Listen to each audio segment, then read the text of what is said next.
परमात्मा को पाने तथा उसका वास्तविक लाभ प्राप्त करने के लिए पवित्र बाइबल में प्रमाण है कि प्रभु ने मनुष्य को अपना ही स्वरूप बनाया। 6 दिन में सृष्टि रचकर 7वें दिन विश्राम किया। कुरान शरीफ में प्रमाण है कि हजरत मोहम्मद को खुदा स्वयं कह रहे हैं कि मैंने तुम्हें उस परमात्मा की महिमा बताने के लिए भेजा है। वो परमात्मा कबीर है जिसने 6 दिन में सृष्टि रची तथा 7वें दिन तख्त पर जा विराजा। उसकी खबर किसी बाखबर से पूछ कर तो देखो। कृपया अवश्य सुनिए जगत गुरु तत्वदर्शी संत रामपाल जी महाराज के अमृत वचन। तो परमात्मा ने कहा कि जो निरंजन, अब मैं किस लिए आया हूं ये और बता दूं। हाँ बता दे।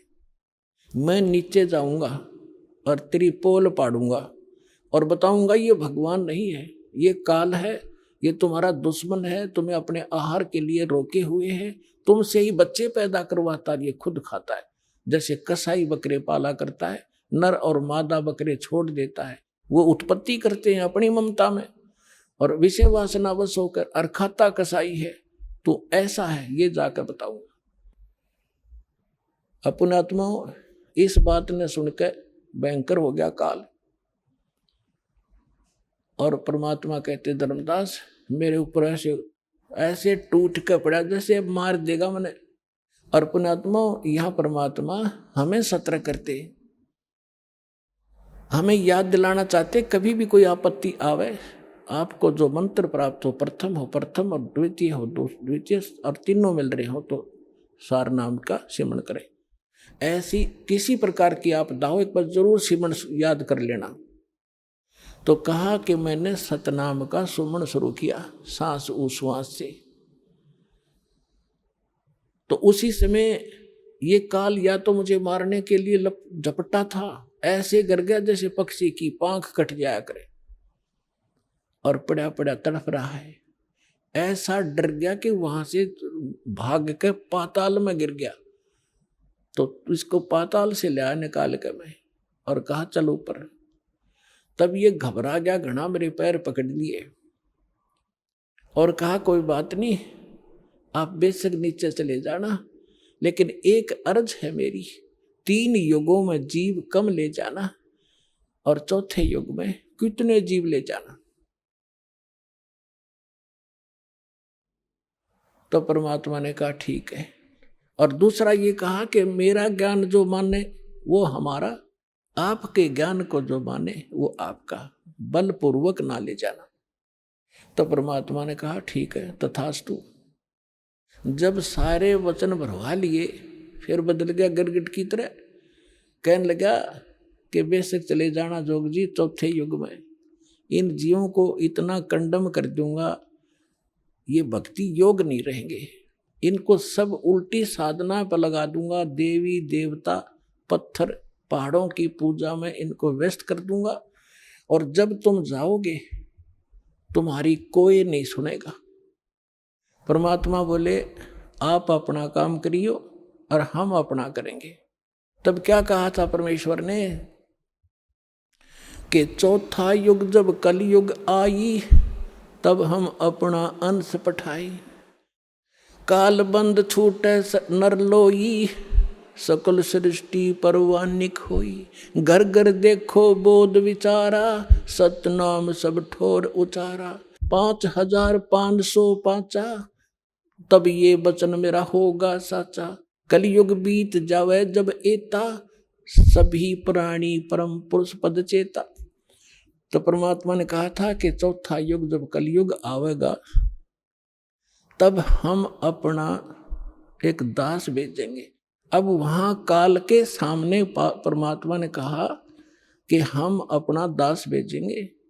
और कबीर वाणी चैप्टर में परमात्मा ने धर्मदास जी से, जब धर्मदास जी घने चिंतित हो गए थे कि हे परमात्मा आपने सतनाम और सारनाम गुप्त रख दिया और इसके बिना मोक्ष नहीं हो सकता। आपने मुझ किंकर के ऊपर दया करी दास पे और 42 वंश भी पीढ़ी बख्श दी, मेरी वंश चलेगा। तो हे परमात्मा सारनाम और सतनाम बिना पार नहीं हो सकते। तो मेरे बच्चे कैसे पार होंगे, ऐसे कलेजा पकड़ के बैठ गया। परमात्मा ने सोचा भाई ये घना दुखी हो गया। तो परमेश्वर ने कहा कि सुन ले, काल ने क्या कहा था, द्वादश पंथ करूं मैं साजा, नाम तुम्हारा ले करूं आवाजा। द्वादश पंथ नाम जो लेगी, हमरे मुख में आन समोही। जाओ जोग जीत संसारा, जीवन मन कहा तुम्हारा। जीव तुम्हारा कहा न माने, हमारी ओढ़ हो बाद बखाने। अब इतना समय नहीं रहा, मैं वो सारे प्रमाण आज नहीं दिखा पाऊंगा आपको कि 12 पंथ कौन कौन से हैं। तो 12 पंथ, 12वां पंथ गरीबदास पंथ बताया है, लिखा कवि सागर में। तो परमात्मा ने कहा तू चिंता ना कर धर्मदास, जब 5500 वर्ष कलयुग बीत जाएगा तब इस या बिचली पीढ़ी आवेगी, और बिचली पीढ़ी तक यो ज्ञान और तत्व ज्ञान और सतनाम सारनाम कति गुप्त रखना है, नहीं तो काल के दूतों का हाथ लग जाएगा, मेरा सारा मिशन खराब हो जाएगा। तब परमात्मा ने देखा कि ये बिल्कुल चिंतित हो गया घना। तब परमेश्वर ने कहा धर्मदास, जब साची बताऊं तेरे ते। तब धर्मदास ने कहा कि भगवान आज कितना अच्छा समय है, कलयुग स्टार्ट है सन 1398 में और 1512 तक, और आज भी लोग ना मानते, और आप कह रहे हो आगे तो भयंकर कलयुग पैदा कर देगा, काल ऐसा जुल्म कर देगा, हाहाकार मच जाएगी, इंसान कृतघ्नी हो जाएंगे। तो उस समय कैसे पार होंगे, आज तो आप भी विद्वान हैं और फिर भी ना मान रहे ये लोग। तो परमात्मा ने कहा जब 5500 वर्ष कलयुग बीतेगा और बर्मा वंश चल चुका होगा इस काल का, यानी गरीबदास पंथ तक, तो उस बार में पंथ में मैं आऊंगा स्वयं, और फिर सभी पंथों को खत्म करके एक पंथ बनाऊंगा, और सारी सृष्टि मेरा ही नाम लेगी। तेरे 42 वंश क्या सारी सृष्टि न पार करूंगा धर्मदास, इन 42 की चिंता छोड़ तू। तब उसका दिल डटा था, और काल के सामने परमात्मा ने थोड़ा सा भेद रखा कि मैं अपना अंश भेजूंगा, और वो सारे सूरी सृष्टि को, और घर घर देखो बोध विचारा, और सतनाम सब ठोड़ उचारा।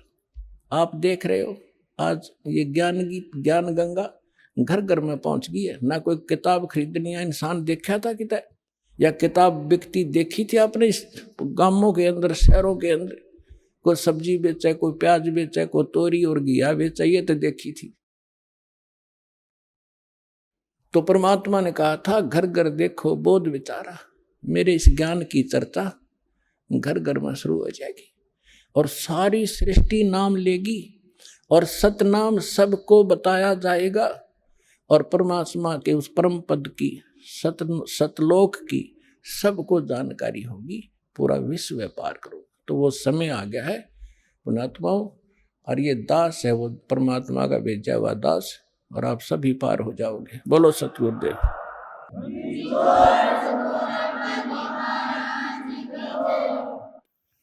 सर्व सृष्टि रचनहार कबीर देव, कबीर साहेब, कबीर परमेश्वर जी की असीम रजा से परमेश्वर की महिमा सुनने के लिए उपस्थित हुए।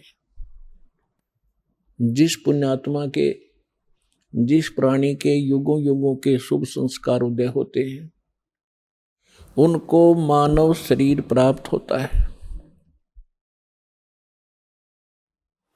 और जिन जीवात्माओं को मानव शरीर के अंदर परमात्मा प्राप्ति की प्रेरणा होती है, वो बहुत ही शुभ संस्कारी हंस होते हैं। और जिनको सतगुरु मिल जाते हैं, सत साधना प्राप्त हो जाती है, वो बहुत ही अच्छी किस्मत वाले होते हैं। जैसे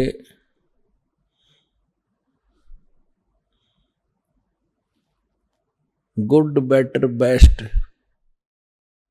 अब आप जो प्राणी हैं, जितनी पुण्यात्मा हैं, ये बेस्ट क्वालिटी के हैं, परमात्मा की अति प्रिय आत्माओं।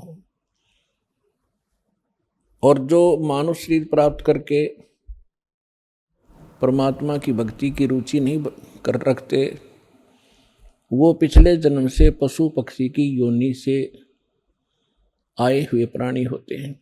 और जिनके अंदर परमात्मा प्राप्ति की प्रेरणा होती है, वो पिछले जन्म भी मनुष्य थे। अपनात्माओं, अध्यात्म मार्ग का ज्ञान न होने से ये भिन्न भिन्न प्रकार के मतांतर प्रारंभ हो गए, जिनमें से एक सिरफिरा पंथ चल रहा है, ब्रह्मा कुमारी, वो एक प्रेत का चलाया हुआ है।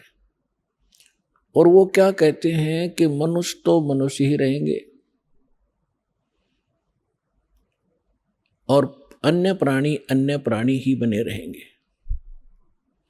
उनका यहां तक विधान है कि जो व्यक्ति आज जिस स्थिति में है,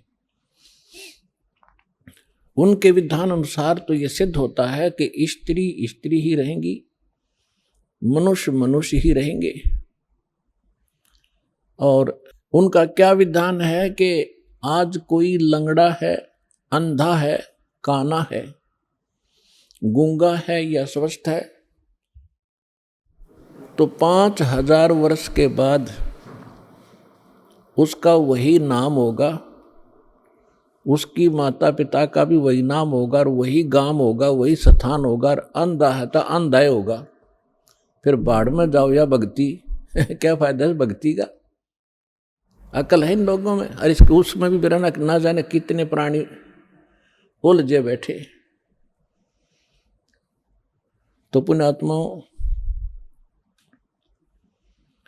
सबसे पहले हमने अध्यात्म मार्ग को समझना चाहिए और फिर गुरु ग्रहण करना चाहिए, अन्यथा हम ऐसे ही अपना जीवन नाश करते रहेंगे। अब जैसे श्रीमद् भगवत गीता अध्याय नंबर 2 के श्लोक नंबर 53 में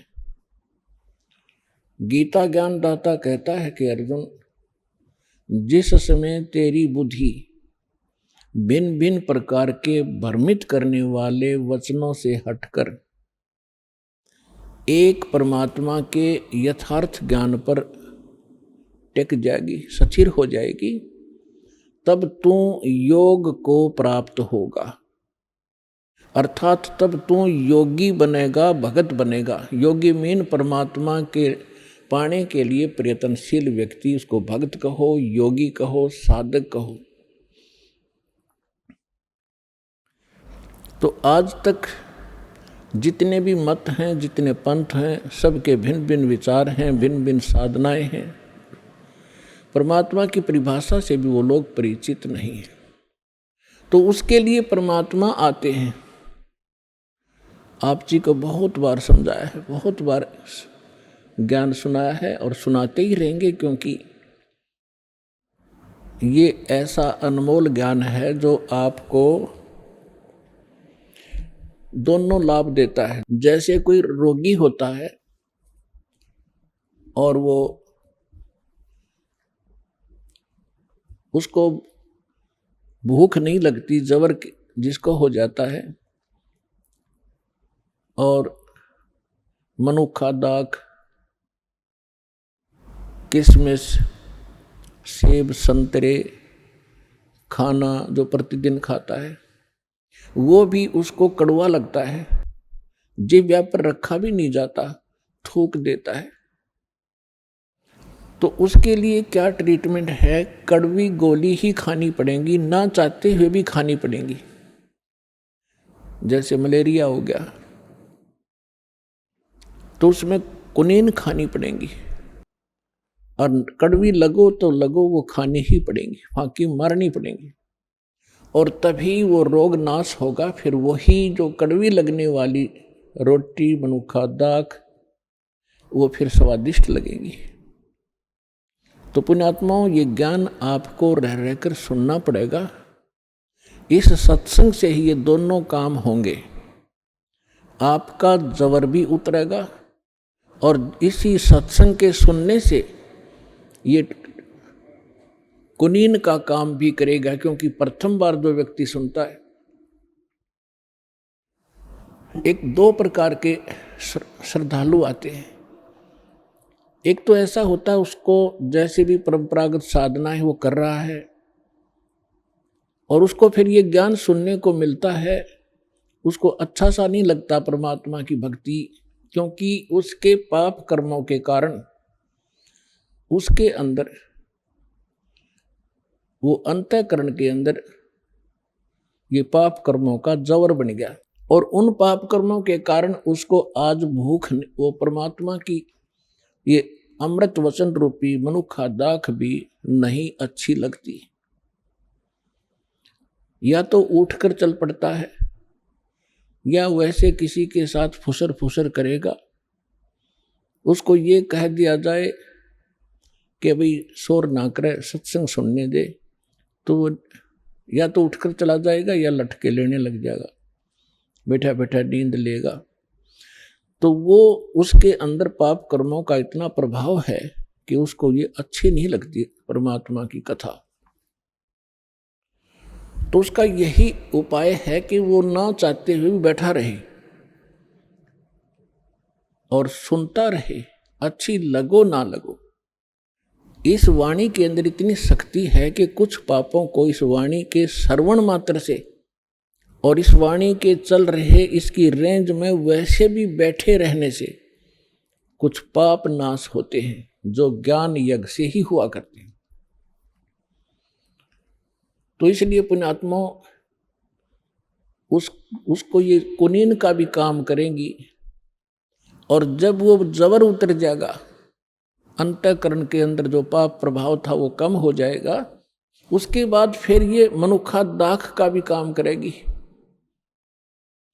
इतनी अच्छी लगेगी जैसे बुखार उतरने के बाद स्वस्थ हो जाता है प्राणी, फिर उन्हीं रोटियों को न सब्जी की आवश्यकता समझता, इतनी जबरदस्त भूख लगती है। भूख लगी होती है, घर वाले कहते हैं सब्जी बना देते हैं, रोटी तो है, वो कहता रोटी आन दे, सब्जी फिर देखूंगा। इतनी जबरदस्त भूख लगती है, और जब उसमें वो अस्वस्थ होता है, चाहे 3 प्रकार की सब्जी बना दे, नहीं खा सकता। तो पुण्यात्माओं, जिन पुण्यात्माओं की ये पाप कर्म अंतःकरण के समाप्त हो गए, उनकी आत्मा स्वस्थ होगी इस ज्ञान के सुनने से। आज वो हजार हजार किलोमीटर से 1500 किलोमीटर से चलकर, इतनी भूख बढ़ गई उनमें, ये मनुखा दाख राम नाम की ये आहार करने के लिए सतलोक आश्रम बरवाला में पहुंच रहे हैं। तो इसलिए ये ज्ञान आपको बहुत बार सुनाया है और रह रहकर सुनाते ही रहेंगे। ये दोनों काम करेगा। जिसको किसी कारण से भी कोई फिर से अस्वस्थ आत्मा होने लगती है, तो इस ज्ञान के सुनने से, ये एंटीबायोटिक कैप्सूल खाने से वो फिर से पाप नाश हो जाते हैं, आत्मा फिर स्वस्थ हो जाती है। क्योंकि अपने जीवन में छोटे मोटे रोग आ ही जाते हैं, उनके लिए ट्रीटमेंट चलता रहता है, जीवन बना रहता है। ठीक इसी प्रकार सत्संग में आने से, परमात्मा के वचन सुनने से आत्मा किसी कारण से फिर पापग्रस्त हो जाती है और कुछ अरुचि बनती है साधना में, तो सत्संग सुनने से, दर्शन करने से, प्रणाम करने से, आशीर्वाद लेने से वो फिर से पाप कट जाते हैं, स्वस्थ हो जाती है। तो इसलिए आप जी ने सत्संग को रह रह कर सुनना चाहिए, एक सत्संग की तरह सुनना चाहिए। समय निकालो, घर पे कभी बैठे हो, छुट्टी हो, सत्संग चलाओ, एकाग्रचित्त से सुनो, एक एक वाणी पर ध्यान दो, क्या कहा जा रहा है। फिर उसको को छोटी मोटी मन में दोष होता है तो फिर वो तुरंत सेट हो जाता है। तो प्रसंग चल रहा है कि वो परमात्मा इस यथार्थ ज्ञान को देने के लिए स्वयं ही आते हैं। सभी वेद प्रमाण करते हैं, ऋग्वेद मंडल नंबर 9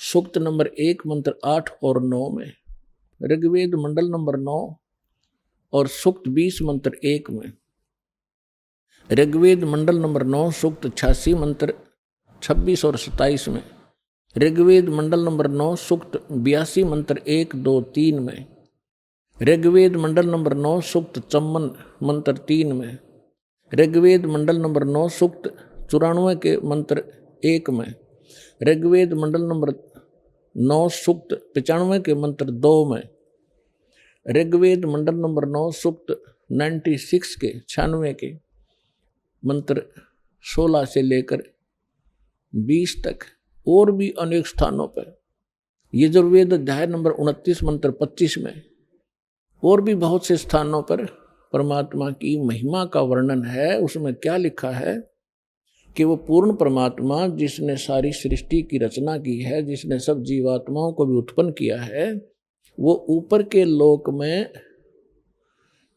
धूलोक माने तेजो में लोक में, उसके तीसरे पोर्शन में बैठा, टॉप मोस्ट प्लेस पे, और वहां से गति करके आते हैं, और इतनी तेजी से आते हैं जैसे बिजली, विद्युत आके ऊपर आकाशीय बिजली चलती है।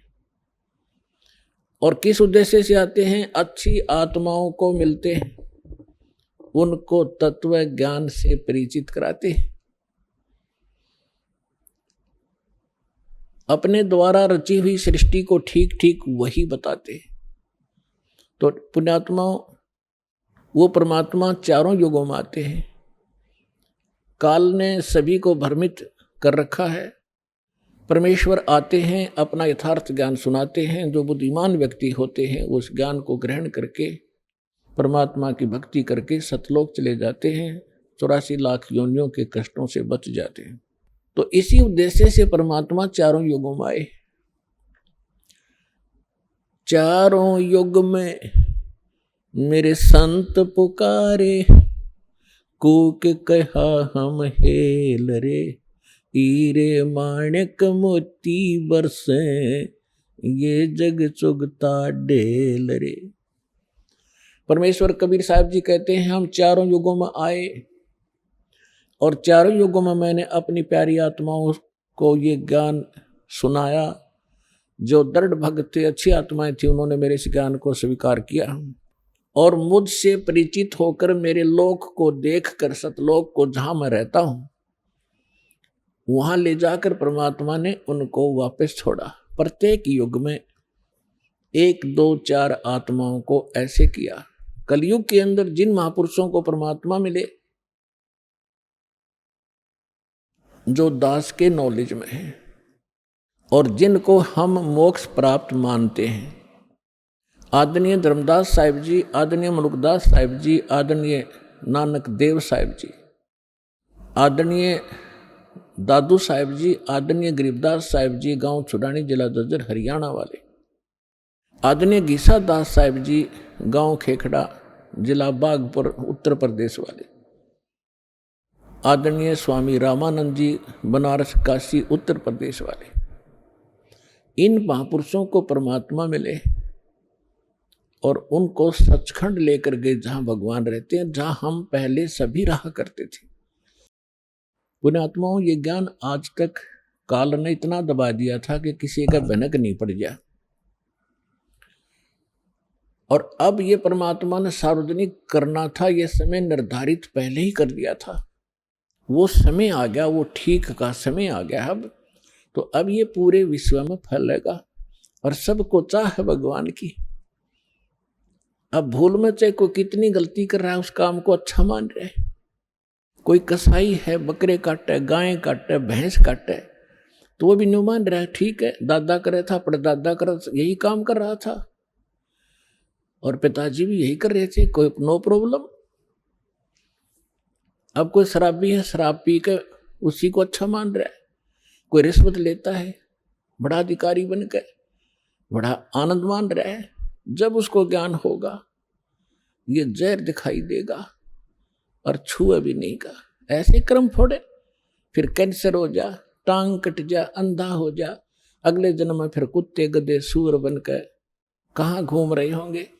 तो हमने केवल अपने इस वर्तमान की चिंता है और परमात्मा ने आपके भविष्य की घनी चिंता है। श्रीमद् भगवत गीता अध्याय नंबर 4 के श्लोक नंबर 32 में भी इसका प्रमाण है। गीता ज्ञानदाता कहता है कि अर्जुन, मैंने अभी आपको जो 25 से लेकर 30 तक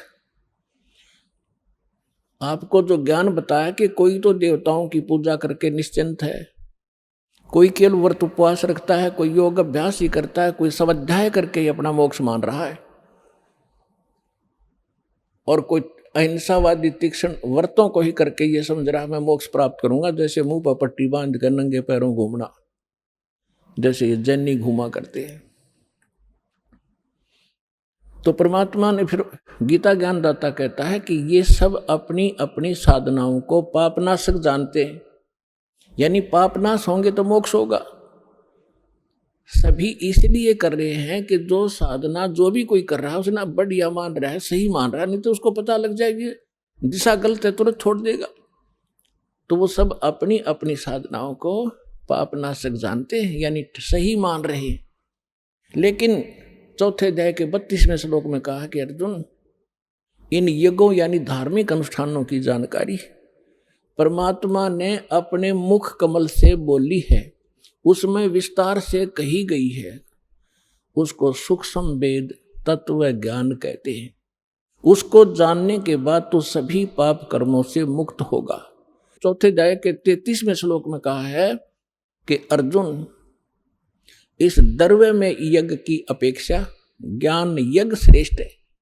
कहने का भाव यह है कि अंधाधुंध आंखें बंद करके देखा देखी ये द्रव्य यज्ञ करना, कि तो कांबड़ बांट दिए, कि तो धर्मशाला बनवा दी, कहीं भंडारे कर दिए और किसी को दक्षिणा दे दी।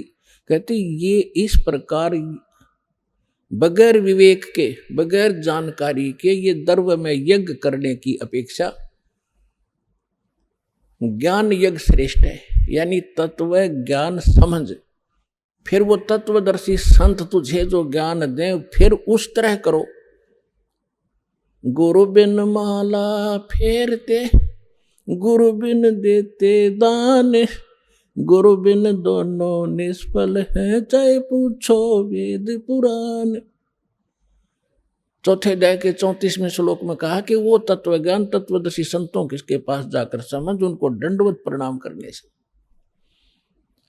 श्रीमद् भगवत गीता अध्याय नंबर 18 के श्लोक नंबर 65 में गीता ज्ञानदाता कहता है कि मुझे नमस्कार कर, मेरा भक्त बन, इसमें कोई संदेह नहीं, तू मुझे ही प्राप्त होगा। अपने को भी केवल प्रणाम करने का उसने दिशा निर्देश दिया है, और तत्वदर्शी संत के लिए कहा उसको दंडवत प्रणाम की जाती है। तो उसने कहा है कि उनको दंडवत प्रणाम करने से, चौथे अध्याय के 34वें श्लोक में, कपट छोड़कर नम्रतापूर्वक प्रसन्न करने से वो तत्वदर्शी संत तुझे उस परमात्म तत्व का ज्ञान कराएंगे, वो तत्व ज्ञान तुझे सुनाएंगे। तो परमात्मा स्वयं तत्वदर्शी संत की भूमिका भी करने आए थे। जब रामानंद जी 104 वर्ष के वयोवृद्ध महापुरुष थे, ब्राह्मण थे, 4 वेद, 18 पुराण, 11 उपनिषद कंठस्थ याद कर रखे थे। परमात्मा लीला में आयु में 4 वर्ष के थे, 5 वर्ष के थे। उस समय रामानंद जी 104 वर्ष के वृद्ध ब्राह्मण थे, और उस समय परमात्मा ने उसके ज्ञान को फेल करके और सतलोक लेकर गए। वहां परमात्मा को देखकर रामानंद जी ने जब वापस आया, समाधि टूटी उनकी, तब कहा था दोहु ठौड़ है एक तू भया एक से दो, और गरीबदास हम कारणे तुम आए हो मगजो। अब इसमें गरीबदास जी की जो साथ में नाम आता है, ऐसा समझो जैसे तुलसीदास जी ने लाखों वर्ष पहले की रामायण की घटना या कथा जो कि तो अपनी लैंग्वेज में चित्रार्थ कर रखी है, इसलिए तुलसीदास जी का नाम आता है, लेकिन गुणगान श्री रामचंद्र जी के हैं। तो इसी प्रकार गरीबदास जी को भी परमात्मा सचखंड लेकर गए थे, वहाँ से फिर वापस छोड़ा था। उसके बाद परमेश्वर ने उनका ज्ञान योग खोल दिया था। आदरणीय गरीबदास साहिब जी ने परमेश्वर की महिमा कलम तोड़ लिखी, आंखों देखी। तो क्या कहा, दोहू ठोर है एक तू, बया एक से दो, गरीबदास हम कारणे तुम आए हो मगजो। रामानंद जी कह रहे हैं, गरीबदास जी बता रहे, तुम साहेब तुम संत हो, तुम सतगुरु तुम हंस, गरीबदास तेरे रूप बिना और न दूजा अंश। बोलते रामानंद जी सुनो कबीर करतार, गरीबदास सब रूप के तुम ही सृजनहार। तुम साहेब तुम संत हो, तुम सतगुरु तुम हंस। अपने आत्माओं, वो परमात्मा 600 वर्ष पहले आए थे। चारों युगों में आते हैं। सतयुग में सत सुकृत कह टेरा, त्रेता नाम मुनींदर मेरा, द्वापर में करुणा में कहाया, कलयुग नाम कबीर धराया। तो परमात्मा जब कलयुग में सन 1398 में सतलोक से सह शरीर आए, संवत 1455 ज्येष्ठ सुदी पूर्णमासी यानी ज्येष्ठ उतरते की पूर्णमासी को सुबह ब्रह्म मुहूर्त में परमात्मा सतलोक से आए, शिशु रूप धारण करके कमल के फूल पर विराजमान हुए। वहां से नीरू नीमा नाम के एक जुलाहा दंपति निसंतान थे, परमात्मा को उठा ले गए। इसके प्रत्यक्ष दृष्टा थे एक रामानंद जी के शिष्य ऋषि अष्टानंद जी, जो उसी सरोवर लहर तारा सरोवर के ऊपर स्नान करके वहां कुछ देर के लिए अपने गुरु जी द्वारा बताई साधना को किया करते थे। उसी दौरान परमात्मा सतलोक से आकर उस कमल के फूल पर विराजमान हुए थे। आज का जो विषय है उसको उठाते हैं, ये थोड़ी सी भूमिका बनानी थी। अपने आत्मा परमात्मा यहाँ आते हैं। हम सभी, चाहे आज ब्राह्मण हैं, चाहे हम कोई अन्य कास्ट में जन्मे हैं, और चाहे हम हिंदू हैं, मुसलमान हैं, सिख या ईसाई या कोई अन्य किसी भी मजहब धर्म से संबंध रखते हैं, हम सभी एक परमात्मा के बच्चे हैं, कबीर साहिब के। चाहे कोई चींटी है, हाथी है, मच्छर है, माखी है, कुत्ता है, गधा है, सुअर है, ये सभी उस परमात्मा के बच्चे हैं। उस मालिक को ये सभी इतने ही प्यारे हैं। जैसे दास ने कहा था, अभी ऐसा ही है, जिस भी कोई भी माता पिता का कोई कैसा ही बालक हो, चाहे वो अपाहिज हो। दास ने देखा कि एक जन्मजात एक बच्चा ऐसा था, बिल्कुल हाथ भी टेढ़े, मुंह भी बांगा, लाल पड़े, ना बोल पावे। उसकी माँ और उसके पिता उसको इतना प्यार करते थे, उसको उसकी लाल पूछा करती थी उसकी माँ बुरी तरह, फिर मुंह धो के अच्छे से लाड करती थी, जबकि वो 12-13 साल का उस पर पड़ा रहता था चारपाई पर। तो पुण्यात्माओं, हम उस परम पिता के बच्चे हैं। और आज चाहे कोई गधा है, चाहे सूअर बना है, चाहे कुत्ता बन कर दुख पा रहा है, उस परम पिता को इतने ही प्यारे लगते हैं। चाहे कोई गाय है, भैंस है, मुर्गा है, बकरा है, और जो इनको तंग करता है, खाता है, मारता है, उस परम पिता को बहुत कष्ट होता है। और इस काल ने हमारे साथ ऐसा जुल्म कर रखा है कि वो हमारे पिता के साथ प्रतिशोध ले रहा है। इस निकम्मे ने गलती तक खुद करी। वहां जब इतना वहां सुख सथल था, कोई कमी कहे की थी नहीं। इसके बकवाद भाई तपस्या करी, अलग राज लूंगा। बता, चाहे 100 ब्रह्मांड ले ले, एक चारपाई पर सोना है, चाहे 20 कमरे की कोठी बना ले, एक चारपाई पर एक कमरे में एक कोण में पड़ा रहना है जीव ने। बाकी बकवाद किस लिए? ये इस जैसी ही वृत्ति हमारी होगी। और फिर जब इसने उस लड़की के साथ दुर्व्यवहार किया, गलती आप करी, परमात्मा ने निकाल दिया तो उसका दुश्मन बन गया। अब हम आगे गलती से उस परमपिता के बच्चे इस काल के जाल में, अब इसने प्रतिशोध ले रखे हैं। आप देख लो, जब कोई जीव सुखी हो, सारी ऐसी मर्यादाएं बना दी, जैसे घर में देख लो, घर घर में महाभारत रोज होती है। ऐसा संयोग बना रखा कि जैसे सास तो होगी 50 वर्ष की और बहू होगी 18 और 20 वर्ष की। अब 50-55 वर्ष के व्यक्ति का और 15-20 वर्ष 18-20 वर्ष के बालक की कदे भी नेचर ना मिले और दोनों ने घर में रहना, दोनों का खड़ा जो ना एक्सीडेंट रहेगा, तो चैन होने नहीं देता। इसने इस ढंग से सेट कर दिया। तो पुण्यात्मा, इसका और कोई विकल्प नहीं है। एक तो ज्ञान समझे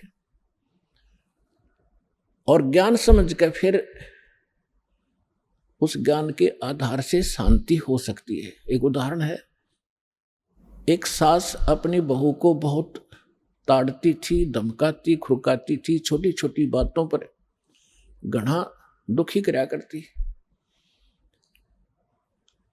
तो एक दिन उसने उसकी सास को, उसकी एक सहेली बुढ़िया थी, वो कहने लगी कि बहन चल सत्संग सुनकर आते हैं, मैं आज लेट होगी, थोड़ी देर होगी, मुझे अकेली में जा नहीं सकती, तो मेरे साथ चल।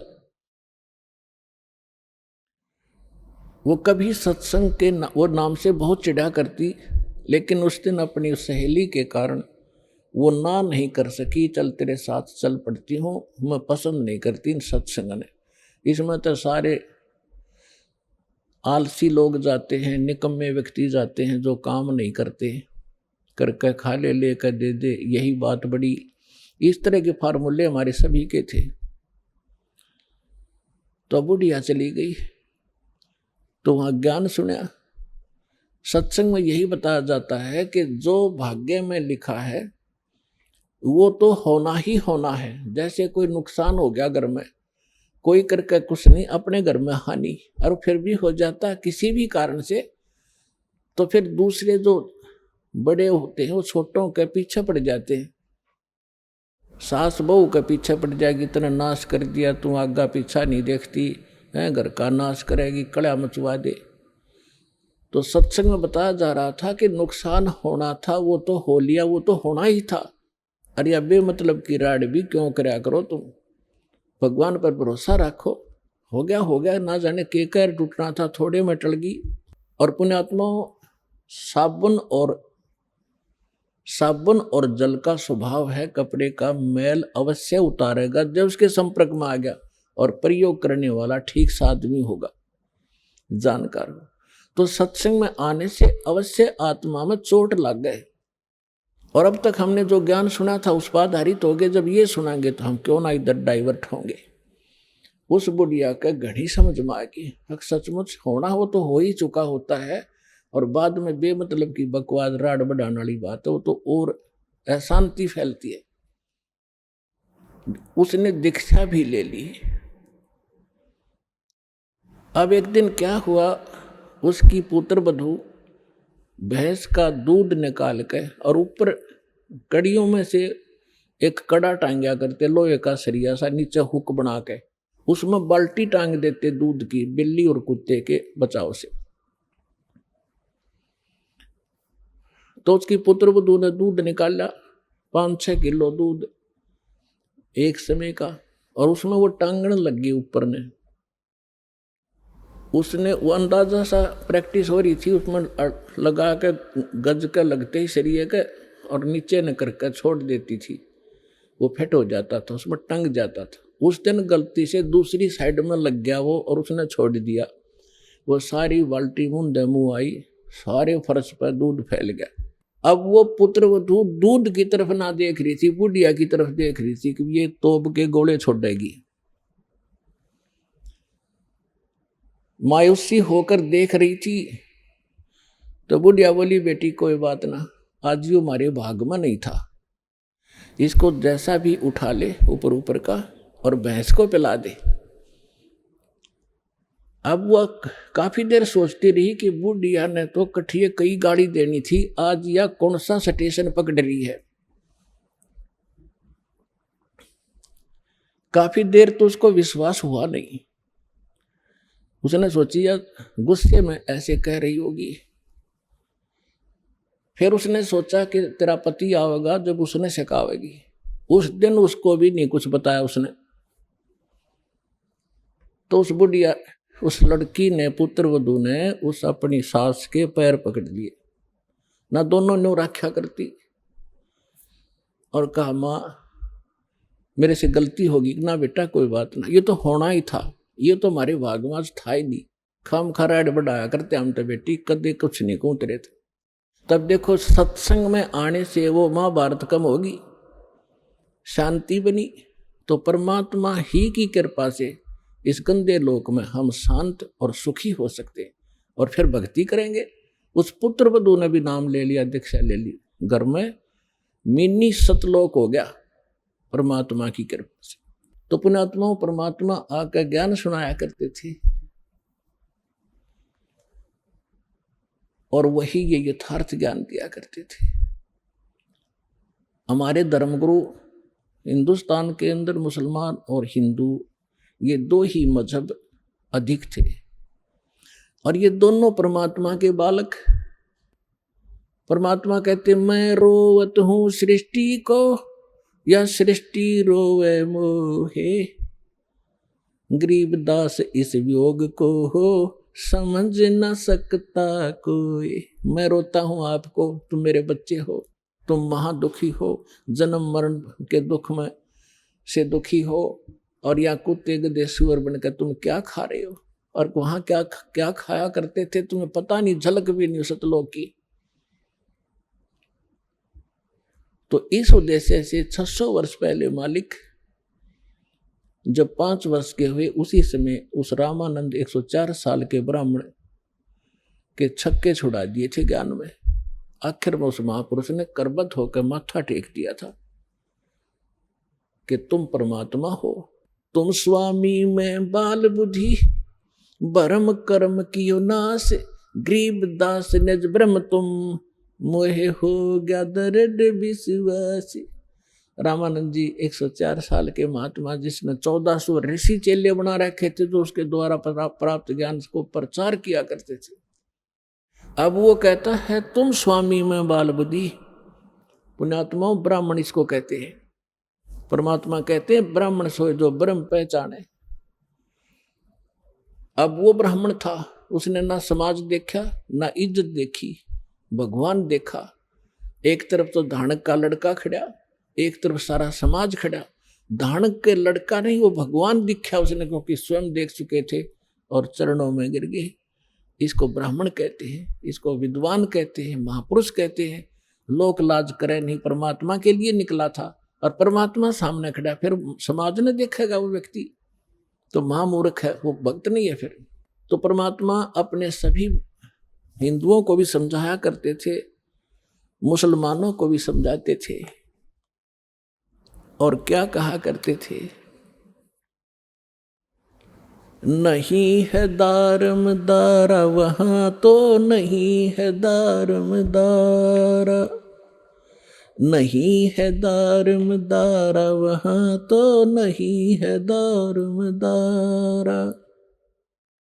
उस दरगाह में धर्म राज है, उस दरगाह में धर्म राज है, वो लिखा लेगा सारा वहां तो नहीं है दारमदारा, नहीं है दारमदारा वहां तो नहीं है दारमदारा। मुल्ला कुके बंग सुनावे, मुल्ला कुके बंग सुनावे, ना बैरा करतारा वहां तो नहीं है दारमदारा, नहीं है दारमदारा वहां तो नहीं है दारमदारा। 300 रोजे खून करत हो, 300 रोजे खून करत हो, तुम कैसे हो दीदारा वहां तो नहीं है दारमदारा, नहीं है दारमदारा वहाँ तो नहीं है दारमदारा। मूल गवाए चले हो काजी, मूल गवा चले हो काजी, बरिया घोर अंगारा वहाँ तो नहीं है दारमदारा। भवजल डूब गए हो भाई, भवजल डूब गए हो भाई, तुमरा कीजिएगा मुँह काला वहाँ तो नहीं है दारमदारा। ये तो काजियों को समझाया, मुसलमान धर्म के मार्गदर्शकों को। अब ब्राह्मणों को, हिंदुओं को समझा रहे हैं। भाई वेद पढ़े पर भेद न जाने, वेद पढ़े पर भेद न जाने, ये बाँचे पुराण 18 वहाँ तो नहीं है दारमदारा। जड़कू अंधा पत्ते खवावे, जड़कू पत्थर की मूर्ति का गनों को फूल चढ़ावे, फल चढ़ावे, और पढ़े वेद और गीता और ओछी साधना करे मनमुखी। वेद पढ़े पर भेद न जाने, ये बाँचे पुराण 18, जड़ को अंधे पत्ते खुआव, ये भूल गए सिरजनहारा। उजड़ खेड़े बहुत बसाए, बकरा झोटा मारा, जाकू तो तुम मुक्ति कहत हो, वो है कच्चे बारा। मांस मछरिया खाते पांडे, किस विद रहे अचारा, सौ जजमान नरक में चाले, और डूबे स्यों परिवारा। छाती तोड़ हन जम किंकर लाग्या जम का लारा, दास गरीब कहे बेकाजी, ना कहीं वार न पारा।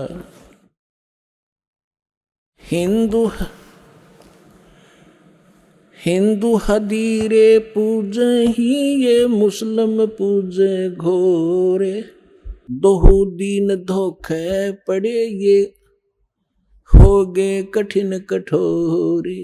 हिंदू तो ये माता मसाणी मंडी मरने के बाद उसकी यादगार बना ली, उसने पूजे। और मुसलमान पूजते हैं उन दरगाहों को जहाँ कोई संत फकीर पीर रहा हो, उसकी मृत्यु के बाद यादगार बना दी। हिंदू हदीरे पूजे ही, ये मुस्लिम पूजे घोरे, दोहू दीन धोखे पड़े, ये हो गए कठिन कठोरे। इन पर दर्द हो गए, समझाना चाहे तो सिर फोड़ दे, उल्टे पड़े, ज्ञान सुनते नहीं। परमात्मा कह रहे हिंदू तो देवल बंधे, ये मुस्लिम बंधे मसीत। देवल माने मंदिर में, हिंदू तो मंदिर का बंध गए और मुसलमान बंध गए इसके मस्जिद के। हिंदू तो देवल बंधे, ये मुस्लिम बंधे मसीत। साहेब दर पहुंचे नहीं, या चढ़ी भरम की भीत। बीच में द्वार निकाल ली भरम की, अज्ञानता की। हम हिंदू, हम मुसलमान। आइए अब हम उन श्रद्धालुओं के अनुभव जानते हैं जो जगत गुरु तत्वदर्शी संत रामपाल जी महाराज जी से दीक्षा प्राप्त कर चुके हैं तथा उनके द्वारा बताए गए भक्ति मार्ग पर चल रहे हैं। नमस्कार सर। नमस्कार सर। सर क्या नाम है आपका? मेरा नाम राहुल कुमार मिश्रा है। राहुल जी आप कहाँ से हैं? मैं उत्तराखंड उधम सिंह नगर खटीमा क्षेत्र से हूँ। राहुल जी, संत रामपाल जी महाराज से नाम दीक्षा आपने कब ली? मेरा जो नाम दीक्षा हुई है वो 30/6/2017 को हुई है। राहुल जी, संत रामपाल जी महाराज से नाम दीक्षा लेने से पहले क्या आप कोई भक्ति साधना भी करते थे? हाँ, मैंने बहुत सारी साधना भक्ति करी क्योंकि मैं ब्राह्मण समाज से बिलोंग करता हूँ और इसलिए मेरे जीवन में ये था कि मुझे गुरु धारण करना है। इसलिए मैं कई गुरुओं की तलाश में रहा। संसार में जो नाना प्रकार के गुरु हैं, तांत्रिक गुरु हैं, उनके भी साथ रहा और उनसे भी दीक्षा ली, लेकिन मुझे कोई लाभ नहीं हुआ। उसके बाद मैंने दयाल आश्रम सीतापुर से नाम दीक्षा ली। वहाँ मैंने 6-7 साल जो है वहाँ पर भी रहा, उनसे भी कोई फ़ायदा नहीं हुआ मुझे। और वो नाना प्रकार की भक्ति बताते थे, काल मत की पूजा बताते थे और उनसे कोई लाभ नहीं हुआ। उसके बाद मैंने सिकोहाबाद वाले गुरुजी हैं, वो कबीरपंथी हैं, उनसे भी नाम दीक्षा ली, उनसे भी कोई ऐसा विशेष लाभ नहीं हुआ। उसके बाद हमने मधु परमहंस जी से नाम दीक्षा गोंडा जाकर ली। वहाँ से भी मैं 6 महीने रहा, लेकिन मेरे वहाँ पे भी कई सारे क्वेश्चन थे, उनसे भी मुझे कोई लाभ नहीं हुआ। लास्ट में मैंने संत रामपाल जी महाराज जी से 2017 में नाम दीक्षा ग्रहण की। संत रामपाल जी महाराज से नाम दीक्षा लेने के बाद क्या आपको कोई लाभ भी मिले? जी सर जी, मुझे सबसे पहले तो आध्यात्मिक लाभ हुआ कि मुझे पता चला कि ये जीवन मरण का चक्र क्या है, और जो हम ये पूजा विस्मक भ्रांतियाँ हैं जो संसार के अंदर फैली हुई हैं, नाना प्रकार के पंथ बने हुए हैं, नाना प्रकार के मजहब बने हुए हैं, और ये सब जो है एक मालिक की पूजा के बारे में बताते हैं। आखिर वह मालिक है कौन, उसके बारे में मुझे पता चला संत रामपाल जी के चरणों में जाके पता चला कि क्या है, और वेद शास्त्र और पुराण कुरान हमारे क्या क्या कहते हैं, जो सद्भक्ति बताते हैं, वो संत रामपाल जी के सत्संगों से के माध्यम से मुझे पता चला। मुझे पहला लाभ ये मिला कि आध्यात्मिक सुख शांति क्या होती है वो मिली। घर के अंदर जो कलेश रहता था, लड़ाई झगड़ा, दंगा फसाद इस टाइप का रहता था, वो भी लाभ मिला। और मेरे शरीर में एक असाध्य बीमारी थी जिसे साइटिका कहा जाता है, जिसका मैंने कई जगह इलाज भी करवाया और रिपोर्टें वगैरह मैं अभी लाना भूल गया हूँ। और जो पीलीभीत के सबसे अच्छे डॉक्टर हड्डी स्पेशलिस्ट हैं डॉक्टर गोखले, उनके यहाँ पर भी जाकर मैंने दिखाया था। और यहाँ रुद्रपुर में जो मेडिसिटी में हैं, आर्मी से रिटायर्ड डॉक्टर हैं डॉक्टर सोलंकी, उनको भी दिखाया था। उन्होंने बताया था कर्म में प्रॉब्लम है और इसका इलाज काफ़ी लंबा चलेगा, और ये लाइलाज बीमारी है, इतनी सही नहीं हो सकती जीवन में, इसकी दवाई ही रेगुलर चलेगी। बाकी मैंने और भी आयुर्वेद में और आयुर्वेद के नाना प्रकार के डॉक्टरों से भी दवाई ली, लेकिन कोई इलाज आराम नहीं मिला। उसके बाद मैं अपने शरीर को जंजीरों से मारता भी था, ये पैर में जो दर्द होता था इससे चला नहीं जाता था। बच्चे भी मेरे देख देख के रोते थे कि ये कैसा रोग हो गया। फिर मैं संत रामपाल जी महाराज की शरण में आने के बाद मुझे जो है इन मंत्रों का अधिक से अधिक जो है जाप किया। उसके बाद ये असाध्य बीमारी मेरी धीरे धीरे अपने आप स्वतः ही ख़त्म हो गई। डॉक्टरों ने ये कहा था कि ये किसी भी प्रकार से मुश्किल है ये, क्योंकि साइटिका का मैंने भी पूछा था कि मेरे साड़ू भाई हैं जो आर्मी में हैं, उन्होंने भी बताया था कि कमान हॉस्पिटल से कुछ लोगों ने इलाज कराया है साइटिका का, ये 2 साल बाद फिर वैसे ही हो जाती है और ये बीमारी बड़ा मुश्किल है सही होना। आर्थिक लाभ भी मिला मुझे कि संत रामपाल जी की शरण में जाने के बाद मैंने 20-25 लाख रुपए की जो जगह खरीदी, उसमें एक थोड़ी सी प्रॉब्लम आ गई थी। कई भूमाफियाओं ने उस पर कब्जा कर लिया था। परमात्मा से फरियाद की कि मालिक हम तेरी शरण में अभी आए हैं, और ये हमने जो ज़मीन खरीदी है मालिक तेरी दया से खरीदी है। ये बहुत बड़ी प्रॉब्लम थी हमारे जीवन की, क्योंकि हमने तो कभी पैसा देखा ही नहीं था। हमने कभी सोचा ही नहीं था कि हम ये जो है ज़मीन खरीद पाएंगे। और वो भी मालिक ने दर्शन दिए हमारी पत्नी को कि बेटा आज तेरा ये सारा जो है बाल है ये ख़त्म हो जाएगा और आज से वो तुम्हारे नाम पे ज़मीन हो जाएगी। और उसी दिन सुबह उन लोगों ने सारा फैसला किया और मेरे हक़ में सारा फैसला आया कि भाई ये ज़मीन, जो भी आगे बैठा हुआ था उसको हटवा के मेरे को कागज़ दे दिए गए कि भाई ये ज़मीन आपकी हो गई। और पहले हमारे पास मोटरसाइकिल हुआ करती थी, फिर मैंने 4 व्हीलर और ट्रैक्टर ख़रीदा, और शटरिंग का कारोबार भी मेरा काफ़ी अच्छा चला। और मेरी कॉस्मेटिक का काम था जो अब होलसेल का काम करा है मैंने। और आज सुबह ही मेरा एक लाभ ये हुआ कि मैं शटरिंग के काम में क्या है कि साहब आपने देखा होगा सर जी कि झूठ सच बोलना पड़ता है, तो मिस्त्रियों के चक्कर में हमें काफ़ी झूठ सच बोलना पड़ता था और लोग विश्वास नहीं करते थे कि कैसे भगत हो। तो हमें अंदर से ग्लानि होती थी कि हम संत रामपाल जी महाराज जी के शिष्य हुए हैं और हम सब कुछ सच कहते हैं, लेकिन लोग हमारे पर विश्वास नहीं करते। हो सकता है मालिक की दया रहे, कभी ना कभी आने वाला टाइम ऐसा आएगा जो हमारी बात पर लोग विश्वास भी करेंगे, लोग संत रामपाल जी महाराज के शिष्यों की कसम भी खाया करेंगे। तो हम 5-6 दिन से सोच रहे थे, ग्राहक आ रहा था जा रहा था, लेकिन हम इंटरव्यू जब देने आए तो हमें 1 दिन पहले ही हमें पता चला कि हमारा जो सौदा है वो कैंसिल हो गया। तो मन ऐसा हुआ कि मैं इंटरव्यू अभी नहीं देने जाऊंगा, थोड़ा सा मन प्रसन्न हो जाए तब जाता हूं मैं इंटरव्यू देने। लेकिन मैंने फिर परमात्मा से लेट के फरियाद की, परमात्मा संत रामपाल जी महाराज को प्रणाम किया। प्रणाम करने के बाद मैंने कहा मालिक यदि इंटरव्यू अगर मैंने देना है तो मेरा मन भी प्रसन्न होना चाहिए, मेरी आत्मा भी प्रसन्न होनी चाहिए, तभी मैं तेरी शरण में आके इंटरव्यू दूंगा। तो मैं अपनी दुकान का शटर खोल के जैसे ही बाहर आया तो वो ग्राहक खड़ा था और उसने मेरा जो है सामान 10 लाख रुपए में ख़रीद लिया। और मैं तुरंत मन प्रसन्न होकर मैं यहाँ चला आया। मैंने बंदीछोड़ संत रामपाल जी महाराज का धन्यवाद किया कि बंदीछोड़ पग पग पर आप हमारा साथ देने वाले हैं, दया करना मालिक। हम नीच बुद्धि वाले हैं और कुछ समझते नहीं। अभी हाल ही में भगत जी हमारे यहाँ 7/10/2021 को सत्संग का आयोजन किया गया था परमात्मा संत रामपाल जी की दया से, और हम लोग सब सेवा में लगे हुए थे। मेरा बेटा है जो वो मोटरसाइकिल लेकर यहाँ नानकमता ट्यूशन पढ़ने आता है, तो उसके साथ में मेरा भतीजा भी आता है पढ़ने के लिए। तो सर जी आप विश्वास नहीं मानेंगे कि इतना भयानक एक्सीडेंट हुआ उनका मोटरसाइकिल और ऑटो से कि लोगों ने ये समझा कि एक की मृत्यु हो गई और एक हल्के हल्के से कांप रहा है, यानी कि ये भी ख़त्म हो जाएगा। और जब मेरे पास फ़ोन आया तब कोई उठाने वाला नहीं था उसको। तो सर जी मैं जैसे वेशभूषा में था उसी वेशभूषा में परमात्मा संत रामपाल जी महाराज को मैंने दंडवत प्रणाम किया। प्रणाम करने के बाद कुछ पैसे थे मेरी बैग में, उसको पकड़ा और क्योंकि परमात्मा की दया से हमें 4 व्हीलर मिली हुई है तो उसी 4 व्हीलर को चलाकर चलाया। लेकिन हृदय में ये था कि जो है मालिक मैं तो नहीं पहुंच सकता, लेकिन बंदी छोड़ सतगुरु रामपाल जी महाराज आप हर जगह पहुंच सकते हैं। उन्होंने मेरे बच्चे की रक्षा की। और हॉस्पिटल से जाने के बाद भी सर जी मुझे ये लगा कि जहाँ इतना बड़ा एक्सीडेंट था 5-7 हज़ार रुपये की दवाई में ही ठीक हो गया। परमात्मा ने हमारे परिवार पर बड़ी दया करी।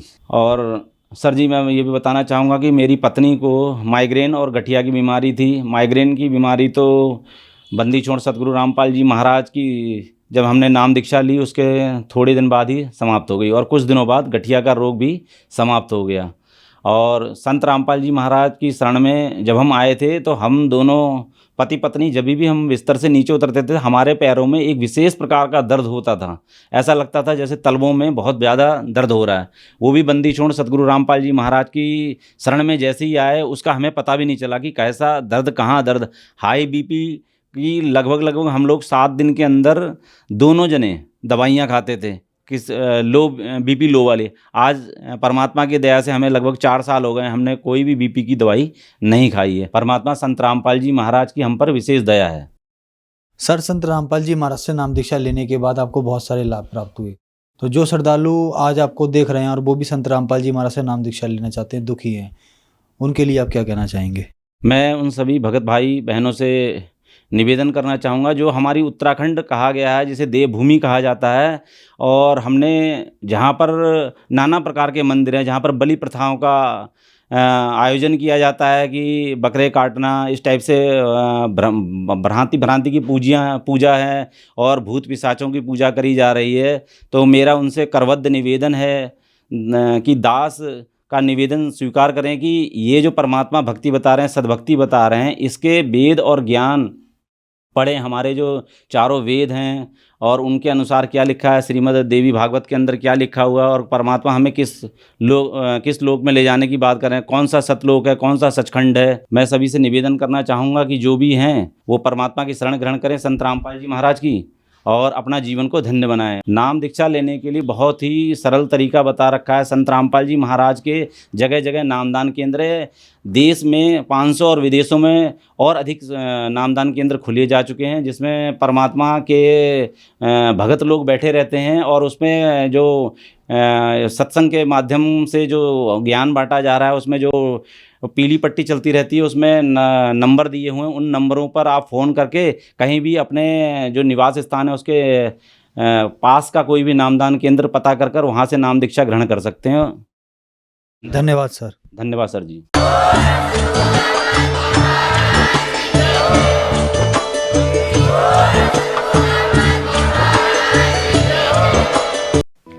आप सुन रहे थे जगत गुरु तत्वदर्शी संत रामपाल जी महाराज के मंगल प्रवचन।